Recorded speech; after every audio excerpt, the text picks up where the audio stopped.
ಎಂಥ ಅದ್ಭುತವಾದ ಚಿಕಿತ್ಸೆ ಮಧ್ವಾಚಾರ್ಯರು ನೀಡಿದ್ದಾರೆ. ನಮಗೆ ಚಿಂತೆ ಇದೆ, ಅದಕ್ಕೆ ಚಿಕಿತ್ಸೆ ಇದೆಯಾ? ಭಯ ಇದೆ, ಅದಕ್ಕೆ ಚಿಕಿತ್ಸೆ ಇದೆಯಾ?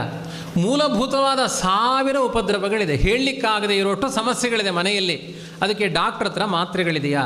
ಅತ್ತೆ ಸೊಸೆ ಗಲಾಟೆ ಇದೆ, ಡಾಕ್ಟ್ರ್ ಹತ್ರ ಹೋಗಿ ಕೇಳಿ. ಒಂದು ಗಲಾಟೆ ಉಂಟು ಮನೆಯಲ್ಲಿ, ತುಂಬ ದೊಡ್ಡ ರೋಗ ನಮ್ಮ ಮನೆಯಲ್ಲಿ, ನನಗೆ ಅವಳಿಗೆ ಆಗೋದೇ ಇಲ್ಲ, ಮಾತ್ರೆ ಉಂಟಾ ಅಂದರೆ ನನ್ನ ಮನೆಯಲ್ಲೂ ಅದೇ ಸಮಸ್ಯೆ ಉಂಟು, ಸಿಕ್ಕಿದರೆ ತೊಗೊಂಡು ಬನ್ನಿ ಅಂತಾನೆ ಡಾಕ್ಟ್ರು.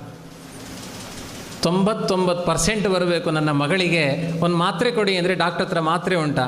ಯಾಕೆಂದರೆ ಆ ಡಾಕ್ಟ್ರ ಮಗನಿಗೆ 60%ಅಲ್ಲಿ ಕೂತಿದ್ದಾನೆ, ಅದಕ್ಕೆ ಮಾತ್ರೆ ಇಲ್ಲ.